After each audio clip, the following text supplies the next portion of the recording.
അടുത്ത വർഷത്തോടെ പൂർണ്ണമായും ഭാരതത്തിൽ നിർമ്മിക്കുന്ന മൊബൈൽ ഫോണുകൾ പുറത്തിറക്കാൻ പ്രത്യേക പദ്ധതി തയ്യാറാക്കിയതായി കേന്ദ്രമന്ത്രി അശ്വിനി വൈഷ്ണവ്. തദ്ദേശീയ മൊബൈൽ ഫോൺ ബ്രാൻഡുകളുടെ നിർമ്മാണം പ്രോത്സാഹിപ്പിക്കാൻ മൊബൈൽ ഫോൺ മാനുഫാക്ചറിംഗ് പദ്ധതിക്ക് രാജ്യത്ത് തുടക്കം കുറിച്ചു. 62,000 കോടി രൂപയുടെ പദ്ധതി 5 വർഷത്തേക്കാണ് വിഭാവനം ചെയ്യുന്നത്. ഭാരതത്തിൽ ഉൽപ്പാദിപ്പിക്കുന്ന മൊബൈൽ ഫോണുകൾക്ക് തനതായ ഇന്റർനെറ്റ് പ്രോട്ടോകോൾ ID ഉൾപ്പെടെ ലഭ്യമാക്കുന്നതിനുള്ള വിശാല പദ്ധതിയാണ് കേന്ദ്ര സർക്കാർ വിഭാവനം ചെയ്യുന്നത്. 62,500 കോടി രൂപ പദ്ധതിക്കായി വകയിരുത്തി കഴിഞ്ഞു. അടുത്ത വർഷം മധ്യത്തോടെ ഭാരതത്തിൽ പൂർണ്ണമായും നിർമ്മിക്കുന്ന മൊബൈൽ ഫോണുകൾ വൻതോതിൽ ഉൽപ്പാദിപ്പിക്കുകയാണ് പദ്ധതി. ആഭ്യന്തര മൊബൈൽ ഫോൺ ഉൽപ്പാദന രംഗത്ത് വൻ മുന്നേറ്റം ഉറപ്പാക്കാനുള്ള നയപരിപാടികൾ രാജ്യത്ത് ആവിഷ്കരിച്ചതായി കേന്ദ്ര ഇലക്ട്രോണിക്സ് വിവരസാങ്കേതിക വിദ്യാ മന്ത്രി അശ്വിനി വൈഷ്ണവ് പറഞ്ഞു.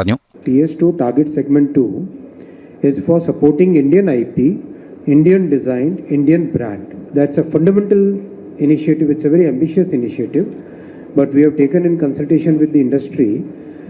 If you recall, we had a mobile manufacturing ecosystem, but because of the tax issues and because of the Chinese onslaught, it became impossible for them to compete in the market. Now that we have been able to establish the ecosystem back in our country, time has come when we should be now focusing on developing Indian brand, Indian IP, Indian design. വിദേശ ബ്രാൻഡുകൾ വൻതോതിലാണ് Indian mobile phone വിപണി കൈയടക്കിയിരിക്കുന്നത്.